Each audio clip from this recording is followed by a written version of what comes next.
Log on, tune in, find out. Another good idea from Cambridge. Laplace-Beltrami Eigen-Geometry, and when it starts, for some reason it didn't start here. You'll start. Okay. They're filming it.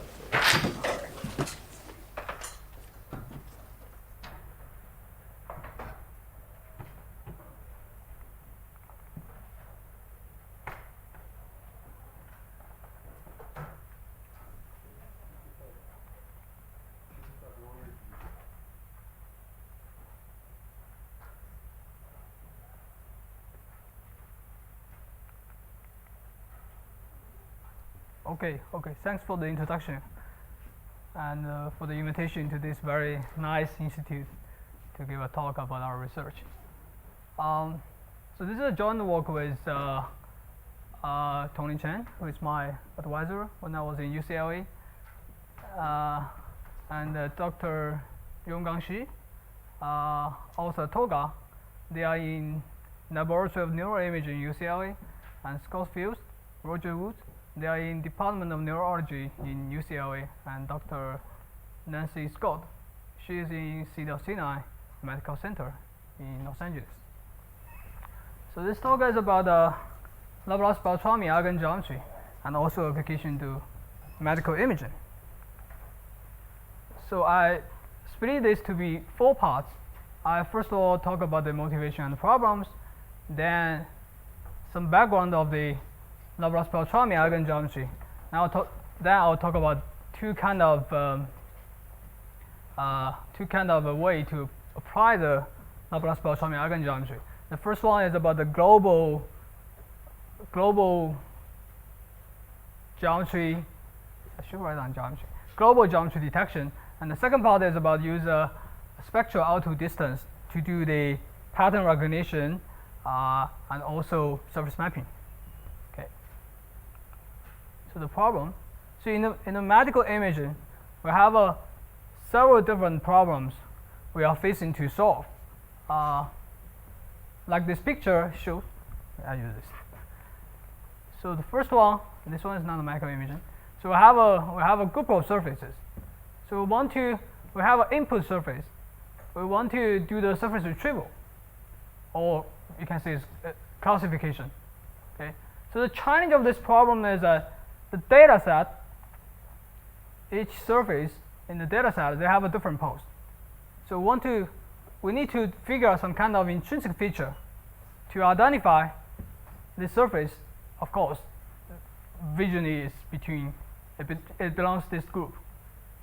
So, but how can we figure out a way to tell computer, sort of extract this intrinsic feature, tell computer how to identify this guy in this group? And the second problem is surface mapping in medical imaging.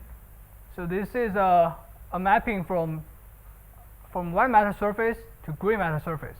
So people trying to figure out some layers between the white matter surface and the gray matter surface. So we need to do the mapping, then we can do the surface morphing, etc. So that's another problem we are facing too. So the third problem is this data is from UCLA group. They have this is a monkey spring, vervet they call it. It's monkey spring. So they have it's about like 350 brain. So each brain they have a left part and the right part. So overall it's like a 700. So we want to study how the gene will affect the length of the sulcal region. Okay.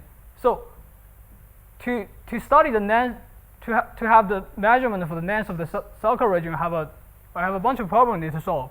First of all, we need to extract the sulcal region, so this kind of region. And secondly, once you have the extraction of the sulcal region, you need to identify, because imagine we have 700 different surfaces. So we want to measure, say this is for example, this is the number 1 sulci. We have a bunch of other surface. We want to identify the number 1 sulci with other number 1 sulci, then we compare the length. Then we can measure how the gene will affect the length of the Salkai region. So this is called Salkai region identification. And the fourth one is about the corpuscle extraction. So this is a white matter surface. There is a special part between the left and the right surface. People call this corpuscle. Later I show you more picture about this.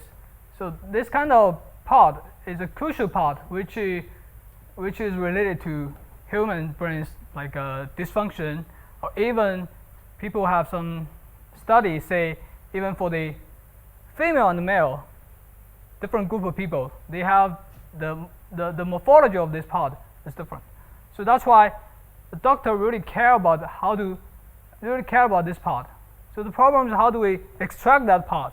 Then doctor later can do some analysis of this part. So that's several different problems we are facing in medical imaging. So to solve this kind of problem, in our point of view, the crucial thing is we need to figure out some kind of surface descriptors, then intrinsically extract the geometric information of the surface. Once we have that surface descriptor, then we can use the descriptor to do the, for example, the trivial mapping or identification or corpuscle extraction. So to figure out this kind of surface descriptor, we have some basic requirement. We have three basic requirements at least. First of all, is computability. This kind of surface descriptor, it should be numerically not expensive to compute. The secondary is robustness. It will reflect the intrinsic geometric feature, and also robust, for example, robust noise. And also, say, for surfaces with, for example, generally speaking, in computer science, they want to deal with surface, for example, the human shape with different poles. So the intrinsic geometry will be the same. So we also want this kind of a surface descriptor, which is robust to this kind of pose variations. And also another important thing is the similar geometry should have the similar key descriptors. The third thing, of course, is we can really apply this kind of surface descriptors to do either global geometry analysis or local analysis. Okay. The thing we are trying to use is so-called Laplace-Beltrami Eigensystem on the surface. So suppose we have a Riemannian manifold. It's M with a Riemannian metric G. So we're trying to use a system. This is a Laplace-Beltrami operator. It's a standard defined on the Riemannian manifold. We solve this system. So we have a bunch of number, which is called the spectrum. Is the eigenvalue of this system, and the function, a bunch of function, which is called the eigenfunction of the Laplace-Beltrami operator on the manifold. So previously, people use this eigenvalue. There is a well-known paper. It's called Shape DNA. It just use the eigenvalue to do the surface classification. So here, the thing we are trying to argue that is the more geometric information should be stored in the eigenfunction instead of only eigenvalue, because eigenvalue is just a bunch of numbers. We don't have that enough room to play with. So more geometric information should be stored in the eigenfunction. So in the rest of this talk, I will argue how do we use the eigenvalue, or maybe sometimes how do we use the eigenfunction, sometimes the eigenvalue together, to obtain more geometric information of the surface. So first of all, remember I have three different criteria. The first one is the computability. I want to argue this kind of system, the computation cost is not so high. Actually, it's very easy to compute. So how do we compute that on the surface? So now our surface, all surfaces are represented by triangle mesh. So the triangle mesh, we solve the eigensystem directly on the triangle mesh by the finite element on the triangle mesh. So we use a weak form. We use a weak form of the eigensystem. So we have the following representation of the weak formula. Then we use a finite element we use a finite difference to discretize the gradient operator on the triangle mesh. So we can convert this system on the manifold to be a generalized eigenvalue problem for the matrix. So once we have that, then we can use a standard toolbox, even just the MANAP, because this set is a matrix which is symmetric and sparse, and this set, the matrix, is symmetric, sparse, and also positive definite. So we have a generalized eigenvalue problem is AX is equal to lambda BX. So A is symmetric and sparse, B is symmetric and positive and sparse. So we can use a lot of standard tool to solve that very efficiently. So that's a way how do we have the eigensystem on the manifold. So that's a computability. So now the second thing is robustness. So this kind of eigensystem, because of definition of the Laplace-Beltrami operator, it only depends on the intrinsic geometry, because it's the metric G. So different poles, you can see I draw some pictures. Different poles, they are isometric. So they're supposed to have the same metric. So the Laplace-Beltrami operator should be the same. So I color code the eigenfunction. So the 5 different poses. I color code. This is a first non-trivial eigenfunction, and this is a fifth eigenfunction, and the right contour is a 0 level set. So you can see it's very consistent with different poses. It's very robust to this kind of pose variation. So in the Euclidean coordinate representation, they are really different. However, intrinsically, they're the same. So the eigensystem can tell us this kind of intrinsic feature. And there is another very useful formula. We're going to use it later. Is the scale formula. So two surface, well, one surface. If we rescale it like this one and that two, we rescale it, then the eigensystem, they have the following formula. So later we're going to use it to define some measurement to compare surface. So that's a intrinsic property of the eigensystem. So another natural question is we have the system, but how come this system can be related to the intrinsic geometry of the surface? So people develop several very famous theorem, which is about 40 or 50 years ago. So this is a part of the eigensystem. So we have the eigenfunction and the eigenvalue.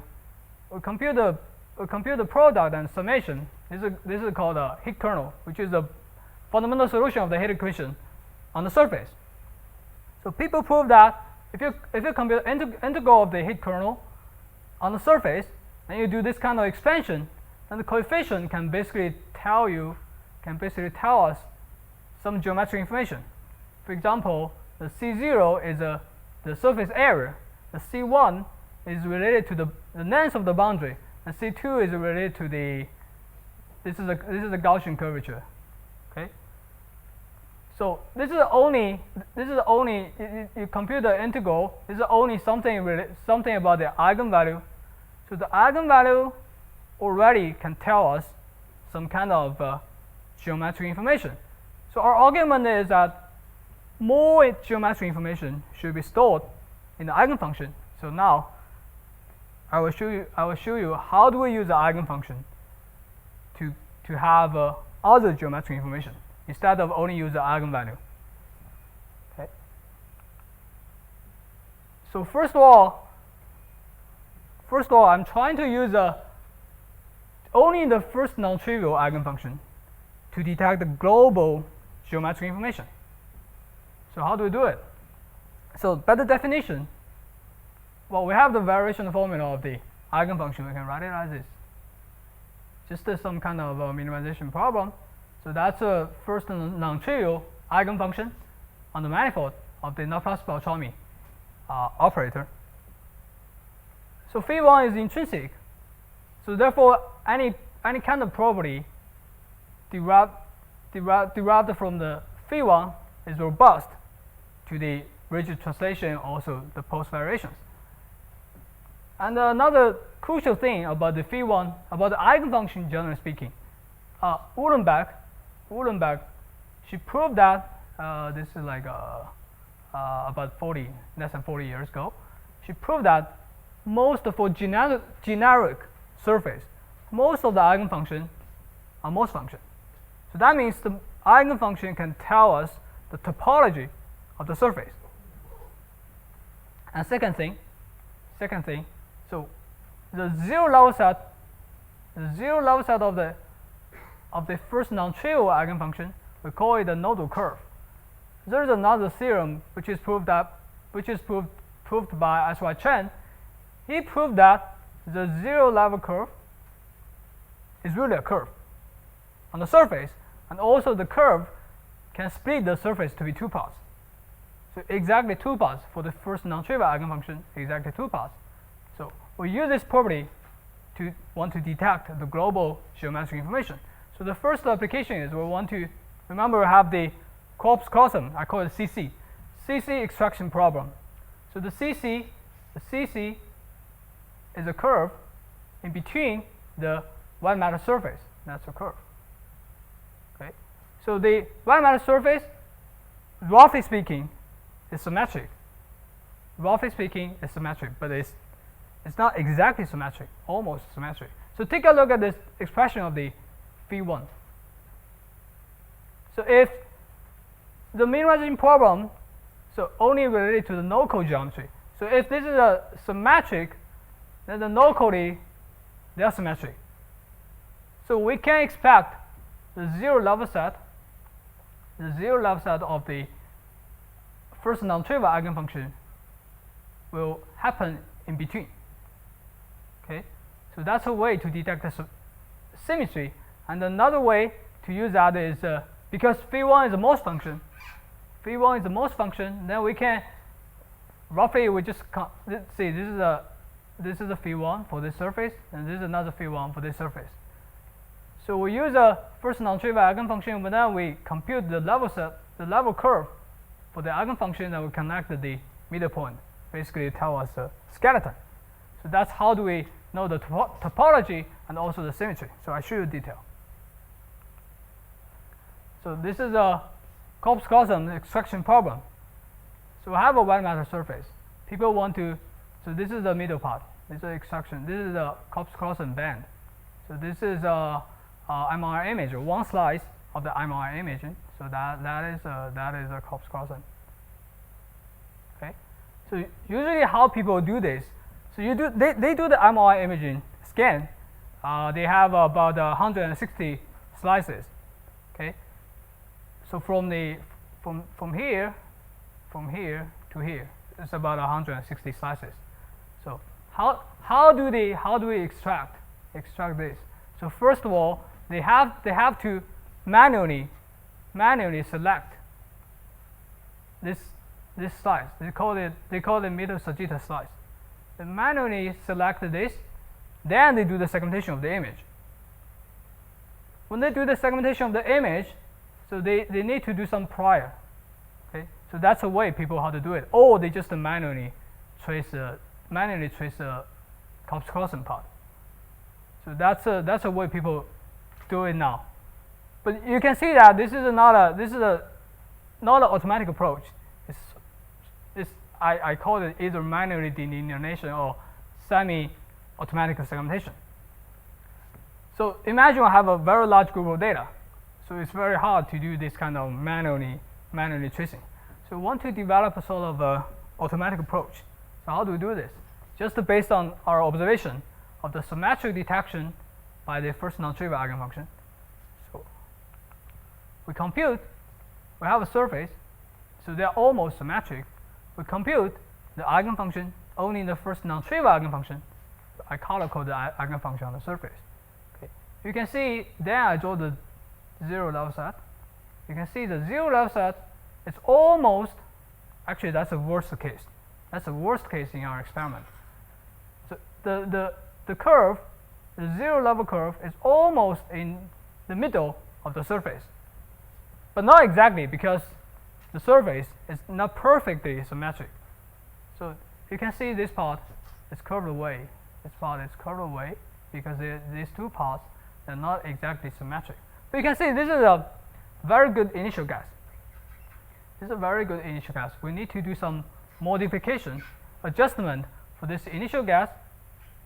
Then we have the Kopf-Squarson. So how do we do that? Oh, of course, the part in between, the middle part in between, we want to, our expectation is some kind of curve straight on the surface. Straight means geodesic. Okay. Then how do we do this? We just solve the geodesic curvature flow directly on the triangle mesh. So we solve the geodesic flow. That's a implicit representation of the curve on the manifold. So the manifold is given by a triangle mesh. Now we solve the geodesic flow. We represent the curve on the manifold to be a level set function. So this is a level set function on the manifold. Now we solve the geodesic curvature flow on the manifold. So you can see how the geodesic flow can help us have the correct solution. So the red one is the initial guess. The red one is the initial guess, and the blue one is the result of the geodesic flow. So that's the energy of the that's the length. That's the length of this curve. Okay, you can see the initial guess is kind of curved away because of the non-perfect symmetric structure of the white matter surface. Now after we use the geodesic flow, it really put back have the correct solution. So how do we validate this? We compare our result with the middle Sagitta slice. Okay, so you can see not sure if you can see this clearly. So I project our result. One is the red one, the red curve, the red contour is the initial guess from the first non-trivial eigenfunction, and the blue one is the result obtained by geodesic flow. So to compare with the middle Sagitta slice, the image, you can see is very accurate segmentation. So this kind of approach is fully automatic. So you don't need to do any interaction with the computer. Just to give a data, run, then you have the curve. So more data is here. So you can see, I'm not sure if you can see this clearly. Sorry, out of data. For most of the case, actually the zero level contour of the eigenfunction already gave us very good result most of the case. But this one is a worst case. This one is the worst case. So all of this, after we use the geodesic flow, then we have the very accurate result. So that's one application. How do we use only first non-trivial eigenfunction to have the global geometric information? So symmetry is kind of global geometric information. So the second application is this is another special part of the Hilmans plane. This is a special Salkai. People call this I don't know the name. Yeah, it's here. Singulate. Sorry, it's a gyri. Singulate gyri. So this is a special part, special gyri on the Hilmans plane. So for the doctor, they want to trace this kind of skeleton structure. Okay, want to trace this kind of skeleton structure. But the challenge here is this kind of gyri. They have this jagged part. Okay, so this is a result by Hamilton-Jacobian skeleton. The result by Hamilton-Jacobian skeleton. So because of this kind of jagged part, the Hamilton-Jacobian is not that robust. So you compute the distance function, and then you have this. So it's not that robust. You have several different branches. Okay, we don't want that. So by applying our first non-trivial Laplace-Beltrami eigenfunction, so we compute the eigenfunction, then we compute the level control. Okay, we only simply connect the middle part. Okay, then we have a much better result. Okay, have a much better result. So that's just a simple application. So the thing we're trying to do here is that we have a other kind of elongated structure. It's not only this kind of gyri, and also maybe Cox-Carson and other elongated structure. We want to detect it. We have some freedom. We not only just use a Laplace-Beltrami operator, but also sometimes we need to introduce a weight. Okay, we do this kind of anisotropic eigenfunction, the first eigenfunction of this kind of non-isotropic system. So I can show you more result. So this is a result for the Cox-Carson. So we use an eigenfunction and detect this kind of global elongated structure. Okay. So for some people, they use a most function just to directly use a coordinate. Of course, coordinate is not that robust at all. So if you use this kind of intrinsic eigenfunction, you can directly have the very good result about the skeleton. Okay. So these two applications is just to tell us only use the first non-trivial eigenfunction, we can know some global geometric information. So what if we use more eigenfunction? So that's our second part. So what if we use more eigenfunction? So ideally, more eigenfunction can tell us more geometric information. So how do we do that? So we use this global embedding, which is introduced by Rostomov, 2007. Okay. Given a manifold with metric G, we solve the eigensystem. We have a eigenvalue, eigenfunction. Then we consider about this kind of embedding. So we embed the manifold to be the L2 space. So this is the embedding. So each surface is embedded to a L2 space, which is also a surface. Okay. And here, if you compute the I just write down.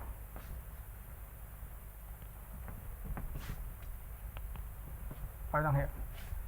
So the embedding is phi x summation lambda I. That's the embedding. So if you compute the product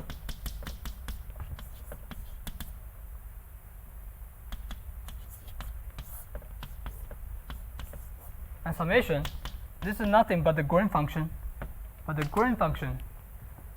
on the manifold. So that's why this is a L2 convergent. So that's why this is an L2 sequence. For each point on the manifold, we can consider about this global embedding. Each point on the manifold, we embed it into a L2 space. So a manifold can be embedded into a L2 space. So the advantage of this kind of embedding is because the eigensystem only capture the intrinsic feature. So it's automatically remove the ambiguity from this kind of pose variations and the translation, rotation, etc., etc. So if we do this kind of embedding, so they only capture the intrinsic feature. Okay. And another advantage is different manifold. We'll embed the different manifold into a common space. We have a common stage to do the comparison. Okay. So I show some picture here. So this is the first, second, third eigenfunction of the sphere, and this is because visually I can only show 3. Okay. I use a 3 eigenfunction as a coordinate. I have this, and this is the first, the second, third, and I use the first 3 eigenfunction. I can have this. That's embedding.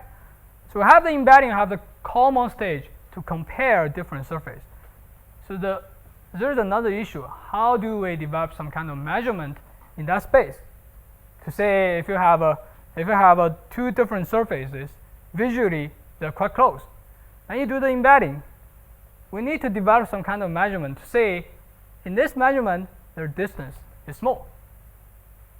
And also if they are the same intrinsic geometry, they have the intrinsic geometry in the Euclidean space, you do the embedding, so you need to develop some kind of measurement to say the distance is 0. Okay, so we introduce. Oh, that's an example to show the robustness. See, you can see this is a surface intrinsically, because this is a different pose. Intrinsically, they are the same. Intrinsically, they are the same. So you take a look at the embedding. They are the same. Okay, you can say the embedding. Another advantage of this kind of embedding is automatically remove this kind of ambiguity. So sort of give us, if you do the registration, this guy from this guy to this guy, it's a nonlinear. You only use a Euclidean coordinate. It's a nonlinear process to do the registration. However, if you compute the eigenfunction, it sort of transfer this kind of nonlinear process to be a linear process. Okay. So again, to compare different surfaces into the embedding space, we need to introduce some kind of measurement in that space to measure the intrinsic geometric difference. So how do we do that? We define some distance into the embedding space. So how do we define this? Intuitively speaking, it's very simple. We have two different surfaces. One is mg, another is m prime g prime. So we compute the eigensystem for each of them. Then we have the embedding. Okay. So each manifold are embedded. Each manifold is embedded into the outer space. Okay. Then we have two different manifolds into the outer space. So then in that space, we just compute the shortest distance. So let me draw a picture. Let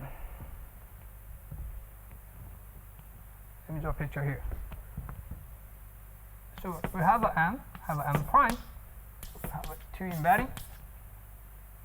So this is a surface. This is the L2 in outer space.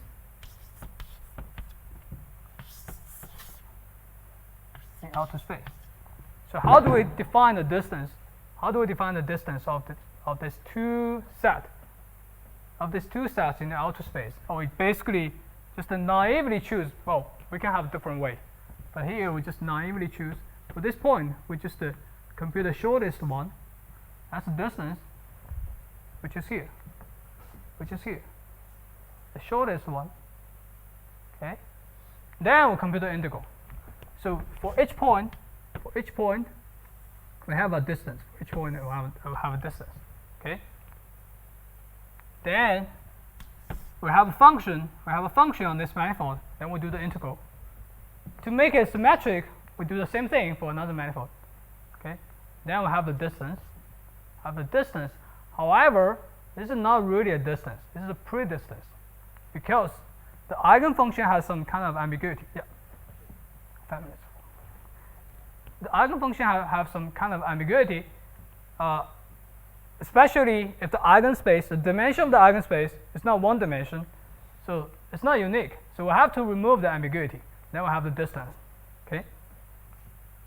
That's the definition of the distance. The good thing about this is we theoretically prove this distance. In this measurement, this is a real distance mathematically. They satisfy the non-negativity and the symmetry, and also triangle inequality. The most important thing is we prove that if the distance is 0, if and only if these two surfaces, they are isometric to each other. So I show some picture, the geometric intuition of the distance. See, this is a series of surfaces. I have a surface. I do the inflation. I have an inflation. You can see visually, this guy and this guy is closer than this guy and this guy. The distance of this guy and this guy is closer than this guy and this guy. So you can see the distance. We compute the distance by our definition. So the distance here is shorter than distance here. That's a distance for the global inflation. And this is a picture about the distance for the local shrinkage. I have a surface. I do the local shrinkage. Okay. So visually, you can see that the distance between this guy and this guy, of course, should be shorter than the distance between this guy and this guy. That's a visually, intuitively speaking. So we compare the distance. You can see the number, the distance is shorter than this guy. Okay. So that's how the distance is compatible with our with our intuition. Okay. Now, of course, we can use distance. Because I don't have enough time. Of course, we can use the distance to do the surface classification. So moreover, we can use the distance to do more stuff. So one is a Salk identification, another is a surface mapping. Because what time is without. Okay. So the first one I want to talk is a Salk identification. Okay. So how do we do this? So the Salk identification, as I mentioned before, is two problems. The first one we need to extract. We need to do the extraction of the Salk region. Then for one surface, we have several different Salk regions. We need to do the identification. We need to do the neighboring. Okay. So the extraction, we just use the Chen-Vasey segmentation model, and the identification part we use our spectral distance. So the segmentation is we use a standard trick of the Chen-Vasey, applied on the mean curvature of the surface. We develop some kind of algorithm. We directly solve the segmentation problem on the surface. This is recently accepted. We directly solve the segmentation problem on the surface. Then we have the Salk region. Okay. So the rest of the problem is we need to do the identification. So we have even for one surface, we have several different parts of the Salk region. We need to neighboring the Salk region. So how do we do this? So take a look at this. We have two different surfaces. One is a left, another is right. So the Euclidean coordinate, they're really different because one is a left, another is right. But you take a look at the eigenfunction, the embedding space. Take a look at the Salk in the embedding space. Their shape, their geometric shape, they're quite similar. Okay. So if we use I skip this because of the time. So if we use a eigenfunction, so we have two surfaces. We have one is left, another is right. We compute the eigenfunction. So that's a Euclidean coordinate representation. Okay. We compute the eigenfunction. Here I only show by using 3 eigenfunctions. Of course, you can use more, because visually I can only show 3. Okay. So you only use the 3 eigenfunctions. You can see similar pattern. They're quite close in the embedding space. So that's the way how do we do the identification. Okay. So you have the eigensystem, then compute the spectral R2 distance. Then you have the closest one is the identification. Oops. The closest one is the identification. Okay. I can show you a result. See, we fix a template. I have several different input. This is a Euclidean coordinate representation. They are really different. So the red one is a template. The other color is from the different input. So you can see the Euclidean coordinate representation. They're really different. They have kind of a rotation difference and also scale effect. Okay. Then by using the spectral distance, we have the embedding or have the optimal embedding basis. Then you can see that they're really the same in the embedding space. So that's the way how do we do the identification. So once you have the embedding, you compute the distance. The shortest one is a correspondence. Okay, so that's another result. Okay, so then once you have this automatic approach, you can apply this approach to a very large group of data. We do some statistics about the 700, almost 700. Is a 349, 700 different brains. Then we have some preliminary result is the left cortical surface is kind of a little bit different. People call this asymmetry. So the left and the right, they're a little bit different. So the sulci for the sulci in the left is always longer than the sulci in the right. Okay, that's our statistical result, but that's just a neural imaging application. Okay, so once we have the automatic approach to do the identification, then we can do several different kind of measurement, not only for this. Okay, so another one is we can do the mapping. So once we develop that distance, we do some proof. In the procedure of the proof, I don't want to talk about detail of the proof. In the procedure of the proof, we can define the mapping. So that's the result. Because my time is kind of out, I quickly show the result. So you can say this is a left surface and the right surface. We can do the mapping, and also the mapping from the white matter to the gray matter. And moreover, you can do this non-rigid surface. So because the eigenfunction capture the intrinsic geometry, so even these two surfaces, they have a different pose. Intrinsic geometries are the same. So you can also do the mapping. This is a preliminary result of two human body and dog. And the last one is about the mapping and the morphing from white matter to gray matter. So once we have the mapping, then we can have the interpolation, the morphing between the white matter and the gray matter. People argue that there are 6 layers between white matter and the gray matter. So that's an approach. Once you have the mapping, then you can do this. Okay. So that's pretty much the thing I want to show. The conclusion is that the thing we want to argue is all the geometric information are stored in the eigensystem. So each eigenfunction is sort of a mirror image of the surface. So how do we have the geometric information of the whole surface? So we just play with the eigenfunction, and then we can detect the geometric information. So that's the thing I want to see. Okay, thanks.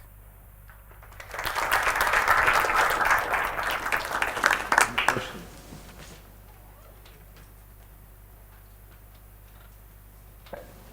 So you said in the process of proving, can you remind us what it was that you were proving? Okay. So we develop a distance.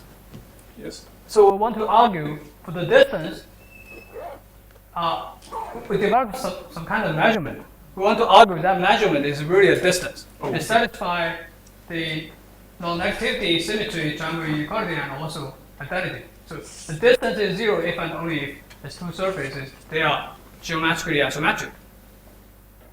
Then that's why we can just measure the distance to see if they are symmetric or not. Okay. Now at the end you also had this mapping from human to human and dog to dog. Yeah. So if you have the, how do you define the mapping? Is it via It's the here. L2 representation? Yeah. So we have a surface, then we compute the eigensystem. So we have embedding. Yeah. So embedding, remember in the embedding, how do we compute the distance? So the distance is, we have one point here. How do we define the measurement? I have one point here, and we compute the shortest one. Okay, we can define, after something, we can define this is just a mapping. Then with theoretical proof, this is a diffeomorphism, and also preserve the metric. Which means this is the mapping of the isometry. And then you go back to M and M prime? Yeah. Oh, actually, we have this, we go back to here, then we have a mapping from M to M prime. Then we prove this kind of mapping is a thing we want. It's isometric. If the distance is 0. Okay. But there could be 2 equal distance points from one to the other. Then how do you do? Which map to which? What do you mean two? If it has 2 closest points, that If point. you have two, the thing is, the assumption here is, if the distance is 0, there's only one choice, because the eigenfunction is you consider the whole eigenfunction, the whole spectrum. So the eigenfunction has some special property. One point to two different points, that case cannot happen because of the eigenfunction. Because the crucial, the key is the mapping. This kind of process is invalid. So that's why it's unique. I suggest we continue the discussion later. There's another topic. So. Thank you very much. All right, thank you.